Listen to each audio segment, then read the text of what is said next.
Pessoal, então a gente vai falar agora sobre riscos alimentares.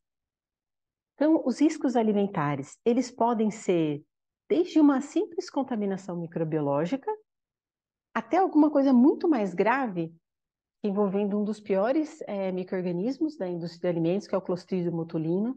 Ele é o mesmo micro-organismo que a gente usa para fazer o Botox, aquele tratamento de pele no rosto, e ele paralisa músculos. Então, no caso do rosto, eles são pequenas injeções em alguns pontos onde o pessoal acumula ruga, e você não consegue mexer o músculo e aí ele dá uma aparência melhor. Mas no caso de alimentos, o que acontece com esse Clostridium, né? Se ele consegue colonizar o nosso trato gastrointestinal, né? Ou se ele consegue colonizar o alimento, produzir uma toxina e a gente ingerir essa toxina que paralisa músculos. Ela pode paralisar nosso pulmão, pode paralisar nosso coração, né? E aí ela pode levar a óbito, é uma coisa muito grave. Então, ele é o maior vilão da indústria de alimentos. Se não for o maior, é um dos maiores, né? Geralmente muito temido. Aqui no Brasil, a gente tem a Agência Nacional de Vigilância Sanitária, e ela tem algumas cartilhas para ajudar no preparo de alimentos, de alguns regulamentos, como a gente pode fazer para boas práticas. Como eu falei, vocês vão ver isso melhor depois com a professora Flávia. Mas, é uma coisa que tem acessível, então vale a pena consultar, caso alguém precise. E eu trouxe esse dado aqui para vocês, que eu estava procurando essas informações de perfil epidemiológico dos últimos anos, né? E aí, só para a gente ter uma noção, olha o que são os piores sintomas das doenças, das DTAs, que são as doenças transmitidas por alimentos. Então, diarreia, vômito, náusea e dor abdominal. Temos outros também, claro, né? Mas, assim, se vocês pegarem, a grande maioria são esses. E, em geral, como que a gente sente assim, né? Quantas vezes alguém já não consumiu algum alimento estragado, não foi procurar hospital, alguma coisa, mas e sentiu exatamente esses sintomas aqui, né? Que são os principais. Se a gente olhar, esses sintomas estão muito associados a algumas bactérias bem importantes, como E. coli, Salmonella, Staphylococcus aureus. E se a gente olhar, né, nesse mesmo estudo, que eu deixei um link para vocês aqui, o mesmo estudo, se vocês forem olhar, a gente tem, dentro, considerando todas as DTAs, né, nesse período que foi investigado, olha a quantidade de problemas quando era com bactéria. Aí ela cai muito já para vírus, agentes químicos e protozoários. Claro que vírus daí ganha um destaque enorme, né, por causa do Covid, mas o que a gente fala de doenças transmitidas por alimentos, em geral, estão associadas a outros fatores, né, que é principalmente a bactéria, que ela vem pelo alimento. Muito pouco conseguiu se ligar com a ingestão de Covid por alimentos, né? Então, em geral, tem outros vírus que são, sim, transmitidos por alimentos, mas olha como a incidência deles é muito pequena. Existem outros problemas, inclusive de protozoário, mas isso é bem menor, e esse, pelo menos assim, isso aqui no Brasil, mas é uma coisa meio que reflete em quase o mundo inteiro. E quais perigos que existem quando a gente pensa no alimento, né? Então, aqui são os principais perigos. A gente diz que são perigos físicos. O que é isso? E um preguinho, e um pedaço de um clipe, de um grampo, ou de um brinco, né, de um operador, enfim, para o alimento e alguém comer, isso é um perigo. Perigo biológico. Biológico seria, assim, um resíduo químico que eu esqueci. A gente tem alguns casos bem emblemáticos da indústria de alimentos, são mesmo grandes indústrias cometem esses erros. Então, a gente teve um caso aqui no Brasil de uma marca que chama Ades, né, que era um leite de soja, e na hora de limpar a linha entre um produto e outro, é uma das coisas que costuma se usar é soda cáustica. E passando soda, ficou um resíduo, e a máquina detectou e entrou com o produto. Então, quando crianças, outras pessoas ingeriram esse produto, elas tiveram uma queimadura bem grave na garganta. Isso foi um erro enorme do perigo, perdão, gente, químico, que não devia estar lá, estou com químico na cabeça e mostrando o biológico, perdão. E o biológico, que é o foco maior do que eu vou falar com vocês aqui, porque a gente está considerando que o perigo químico, que é esse de contaminação, ou com agrotóxico, alguma coisa que não devia estar lá, isso, em geral, foi pensado e cuidado. O perigo físico também. Depois, talvez na aula da Flávia, ela comente um pouco mais desses outros dois. Mas a gente vai focar o perigo microbiológico, que é aquilo que a gente consegue evitar com métodos de conservação, com forma da gente cuidar do nosso alimento. Então, esses dois, embora sejam muito importantes, eles não vão ficar exatamente na discussão de tudo que eu vou falar para vocês, a gente vai ficar principalmente no perigo biológico. E quando a gente vê aqui, a gente pode dizer assim, que tem alterações microbianas que são muito visíveis, é aquele bolor, aquele fungo grande que vai crescendo, dominando o nosso alimento, faz ele mudar de cor, ou uma lata que é estufada com produção de gás, isso é bem óbvio, a gente sabe que está estragado, mas muitas vezes esse perigo não está tão visível, né? Então, isso aqui era uma fábrica que o pessoal consumindo carne de porco, toda a fábrica foi parar no hospital. Isso às vezes é muito comum também no restaurante, muita gente passando mal, muito passando mal. Aí depois, 2, 3 casos detectando como provavelmente vindo do mesmo lugar, a gente considera que é um surto, né? Porque já teve um problema enorme. E o que esses micro-organismos que a gente fala que são patogênicos e fazem mal para a nossa saúde, como que eles podem nos afetar? Bom, a gente pode dizer que ela pode ser por infecção e intoxicação. O que é infecção? É quando a gente ingere o agente infeccioso. Então, ou para o micro-organismo que vai causar o problema, ele é ingerido, e aí ele consegue colonizar o nosso trato intestinal. Um exemplo aqui é a salmonela, que é presente no ovo, que pode estar presente em ovo cru, carne crua, tal, já vou falar disso. Então, a salmonela, ela consegue colonizar o nosso trato intestinal e lá dentro ela fica produzindo uma toxina e causando vômito, diarreia, tudo aquilo que a gente já comentou. O que é intoxicação? É quando eu consumo um alimento onde o micro-organismo já cresceu no alimento, produziu a toxina, eu estou consumindo, na verdade, a toxina, por isso que é intoxicação. Um grande exemplo disso é, por exemplo, em lata de palmito, lata de feijoada, que são produtos que, quando conservados em lata a vácuo, por eles terem um produto que eu vou comentar depois melhor, mais para frente, eles conseguem ser um meio rico para crescimento do Clostridium botulinum, que é aquele vilão total. Aí o Clostridium entra aqui, começa a produzir aquela toxina que paralisa músculos, e a pessoa depois ingere esse produto, ela já ingere a toxina. Qual que é a diferença aqui? Vai levar várias horas, né? Às vezes até mais de um dia para o outro, para eu perceber os sintomas. E aqui, poucas horas eu já percebo, porque eu já ingeri a toxina, ela já está presente, né? Então, alguns exemplos de riscos inerentes a produtos, a gente tem mel, o palmito, o ovo cru e leite. Leite cru. E a gente vai falar desses específicos, mas tem vários outros que era mais para ilustrar e para vocês pensarem tudo que vocês trabalham, é muito bom vocês entenderem se ele traz algum desses riscos e ou outros que eu não comentei aqui, né? Então, eu vou falar de alguns aqui. Pessoal, então, agora eu vou falar sobre o Clostridium botulinum, né? Então, quem não tem informação sobre ele, a minha sugestão é vocês acessarem esse material, ou se quiser ainda saber mais, esse outro link que eu deixei aqui, pausar esse vídeo, né? É claro que se apertar aqui não vai pausar, mas é só simbólico. Pause o vídeo, vai dar uma lida e depois volta com essa informação, que ela é muito boa, muito importante. Para quem já sabe ou já está comigo, vamos continuando. Então, agora que vocês entenderam, né, o que é o Clostridium botulinum e o problema que ele pode causar.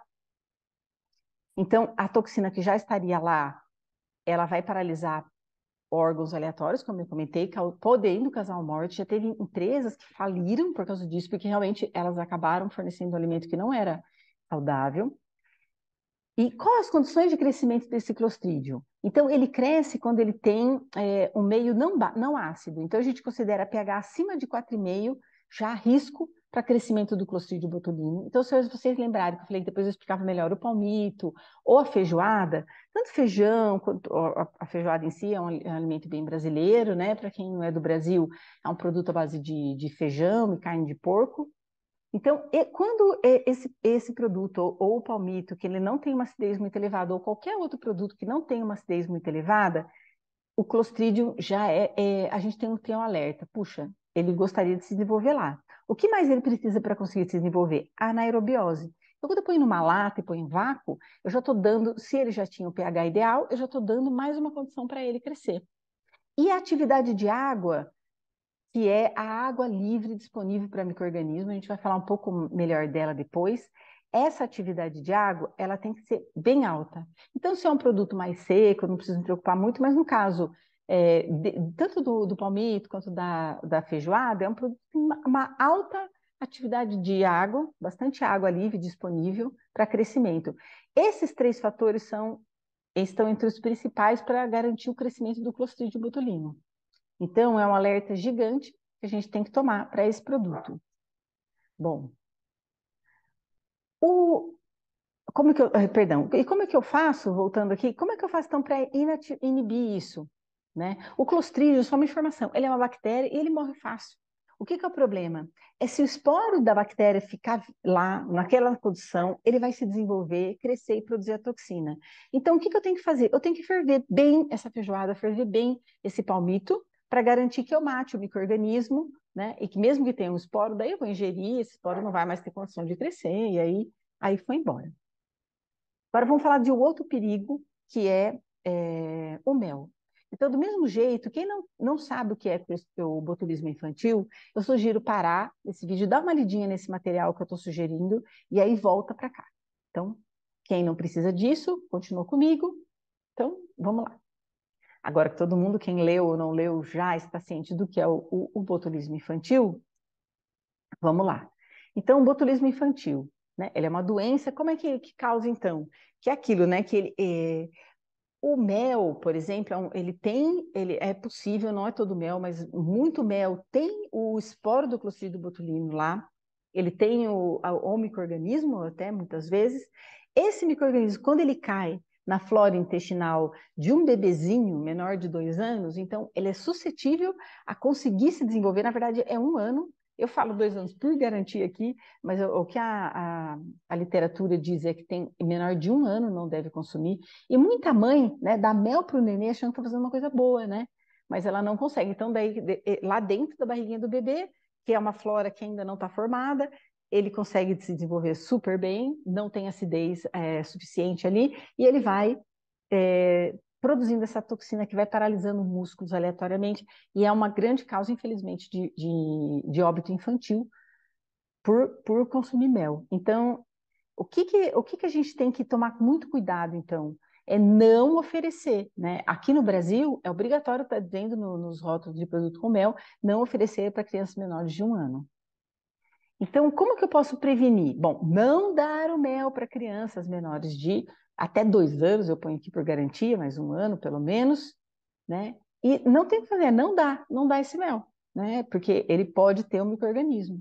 Então, infelizmente, embora seja um ótimo forma de adoçar uma banana, adoçar uma fruta para uma criança, adoçar uma vitamina, eu vou para a criança não é saudável, para essa criança muito pequenininha, ainda com a flora não formada. Agora, depois disso, é muito saudável consumir mel, bom e até é indicado, tá bom?